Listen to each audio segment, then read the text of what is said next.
So since I can't really go any further on the pipes till I get the part in from Breeze, is where I just ordered the part from, 30 bucks for a wedge.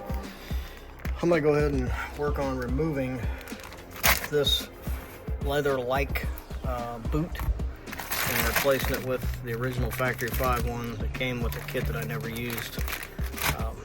Tried to be fancy and got the shifter out. Go back with Factory 5. You can see my riv nuts in there. Put the new boot on. Fit right over that. It was a little snug, but to kind of warm the rubber up a little bit, slides right over. And I'm gonna go screw it on to the transmission shifter there.